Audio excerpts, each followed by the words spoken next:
ಸ್ಟೋರಿಲಿ ಹೇಳಿದಾಗೆ ನನ್ನ ವೈಫು, ನನ್ನ ಮಕ್ಕಳು, ಫ್ರೆಂಡ್ಸು ಇವರೆಲ್ಲ ಯಾವುದೇ ಸಿನಿಮಾ ಬರಲಿ ಥಿಯೇಟ್ರಿಗೆ ಹೋಗ್ತಾ ಇರ್ತಾರೆ. ಹೊಸದಾಗಿ ರಿಲೀಸ್ ಆಗಿದ್ದು ನನ್ನೂ ಕರಿತಾ ಇರ್ತಾರೆ, ಆದರೆ ನಾನು ಹೋಗೋದಿಲ್ಲ. ಇದಕ್ಕೆ ಕಾರಣ ಏನು ಅಂತ ಅಂದರೆ ಎರಡು ಮೇಜರ್ ಕಾರಣಗಳಿದೆ. ನೋಡಿ, ನನಗೆ ಚಿಕ್ಕ ವಯಸ್ಸಿಂದ ಸಿನಿಮಾ ಮಾಡಿದವರು, ಮತ್ತು ನಮಗೆ ಶೂಟಿಂಗಲ್ಲಿ ಸಿನಿಮಾ ಕ್ಯಾಮ್ರಾನ ದೇವ್ರ ಥರ ಅದಕ್ಕೊಂದು ನಮಸ್ಕಾರ ಮಾಡಿಕೊಂಡು ಶೂಟಿಂಗ್ ಹೋಗೋವಂಥದ್ದು, ಅದಾದಮೇಲೆ ಮೇಕಪ್ಗೆ ಕೂತ್ಕೊಂಡಾಗ ನಮಸ್ಕಾರ ಮಾಡೋವಂಥದ್ದು, ಅಲ್ಲಿ ಕೊಟ್ಟಂಥ ತಿಂಡಿ ಊಟಗಳಿಗೆ ನಮಸ್ಕಾರ ಮಾಡಿ ತಿನ್ನೋವಂಥದ್ದು, ಈ ಥರ ನಮಗೆ ಅದಕ್ಕೆ ಸಿನಿಮಾ ಮತ್ತು ಸಿನಿಮಾ ಸಂಬಂಧಪಟ್ಟಿದ್ದ ವಸ್ತುಗಳು, ಕಾಸ್ಟ್ಯೂಮ್ ಏನೇ ಇದ್ರೂ ಎಲ್ಲವನ್ನು ಆ ರೀತಿ ಒಂದು ನೋಡ್ದಂಗೆ ಒಂದು ಫೀಲು.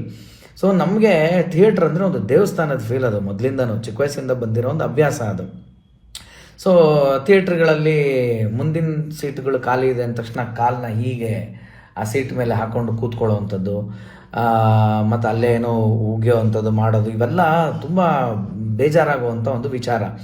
ಅಂದರೆ ನಾವು ಟೀನೇಜ್ಗಳಲ್ಲಿ ಓಡಾಡಿದ್ದೀವಿ, ಎಗರಿದ್ದೀವಿ, ಪಾಪ್ಕಾರ್ನ್ ತಿಂದಿದ್ದೀವಿ, ಚೆಲ್ಲಿದ್ದೀವಿ, ಈ ಥರದ್ದೆಲ್ಲ ಚೇಷ್ಟೆಗಳು ಮಾಡಿದ್ದೀವಿ. ಆದರೆ ಯಾವತ್ತೂ ನಾನು ಆ ಸೀಟ್ಗೆ ಹಿಂಗೆ ಕಾಲು ಹಾಕ್ಕೊಂಡು ಸ್ಕ್ರೀನ್ಗೆ ತೋರಿಸ್ಕೊಳ್ಳೋಂಥ ರೀತಿ ಕೂತ್ಕೊತಾ ಇರಲಿಲ್ಲ. ಯಾಕಂದರೆ ನಮಗೆ ಹೆಸರು ಕೊಟ್ಟಂಥ, ನಮಗೆ ಊಟ ಕೊಟ್ಟಂಥ, ನಮಗೆ ರೆಕಗ್ನಿಷನ್ ಕೊಟ್ಟಂಥ ಸ್ಕ್ರೀನ್ ಅಂದರೆ ಅದಕ್ಕಷ್ಟು ರೆಸ್ಪೆಕ್ಟು. ಇದು ಒಂದು ಭಾಗ ವರ್ಗೂ ಇತ್ತು. ಈಗ ಒಂದು ಲೇಟೆಸ್ಟ್ ಒಂದು ಹಣೆ ಬರ ಸ್ಟಾರ್ಟ್ ಆಗ್ಬಿಟ್ಟಿದೆ. ಏನು ಅಂತಂದರೆ ಸಿನಿಮಾದ ಮುಖ್ಯವಾದ ಮೇನ್ ಸೀನು ಬರ್ತಾ ಇರ್ಬೇಕಾದ್ರೆ ಅದನ್ನು ವೀಡಿಯೋ ಮಾಡಿಬಿಟ್ಟು ಶೇರ್ ಮಾಡಿಬಿಡೋದು.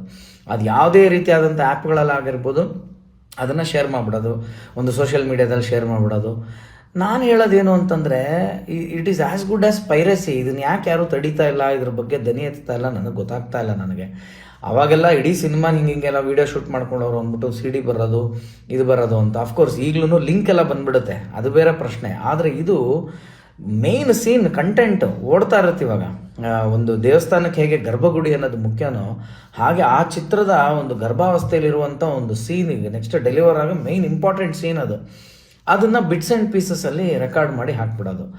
ಸೊ ಇದು ನೋಡೋಕ್ಕೆ ನನಗಾಗಲ್ಲ, ಹಿಂಸೆ. ಆಮೇಲೆ ಒಂದು ಸಣ್ಣ ಗ್ಯಾಪ್ ಸಿಕ್ಕರು, ಒಂದು ಸಣ್ಣ ಹಾಡು ಬರಲಿ, ಇನ್ನೇನೋ ಒಂದು ಬಂದುಬಿಟ್ರೆ ಸಾಕು, ಮೇಲೆ ಕೂತಿರೋರ್ಗಂತೂ ಫುಲ್ಲು ಇರಿಟೇಷನ್ ಅದು. ಯಾಕಂದರೆ ಕೆಳಗಡೆ ಅವರೆಲ್ಲ ಮೊಬೈಲ್ ಆನ್ ಮಾಡ್ತಾ ಇರ್ತಾರೆ, ಆ ಬೆಳಕೆಲ್ಲ ಕಣ್ಣು ಹೊಡಿತಾ ಇರುತ್ತೆ, ಯಾವುದೋ ಒಂದು ಸೋಷಿಯಲ್ ಮೀಡಿಯಾನ ಓಪನ್ ಮಾಡ್ಕೊಂಡು ಕೂತಿರ್ತಾರೆ. ಒಂದು 2-2.5 ಅವರ್ ನೀವು ಸಿನಿಮಾ ನೋಡೋಕ್ಕೆ ಅಂತ ಬಂದಾಗ ಅಷ್ಟನ್ನ ಕಾನ್ಸಂಟ್ರೇಟ್ ಮಾಡೋಕ್ಕೆ ಆ 2.25 ಅವರ್ ನಿಮ್ಮ ಮೊಬೈಲ್ ಬಿಟ್ಟಿರೋಕ್ಕಾಗಲ್ಲ ಅಂತಂದರೆ ಇದು ಯಾವ ಜನ್ರೇಷನ್ ಜೊತೆಗೆ ನಾವು ಸಿನಿಮಾ ನೋಡ್ತಾ ಇದ್ದೀವಿ, ಏನು ನೋಡೋಕ್ಕೆ ಬಂದಿದ್ದೀವಿ, ಥಿಯೇಟ್ರಿಗೆ ಏನು ಎಂಜಾಯ್ ಮಾಡೋಕ್ಕೆ ಬಂದಿದ್ದೀವಿ ಅಂತ ಅನ್ನಿಸ್ಬಿಡುತ್ತೆ. ನಿಜಕ್ಕೂ ಇದು ಎಲ್ಲ ಥರದ ಕಡೆನೂ ಇದು ಆಗ್ತಾ ಇರೋದು ನನಗೆ ವೈಯಕ್ತಿಕವಾಗಿ ಬಹಳ ಬೇಜಾರಿದೆ.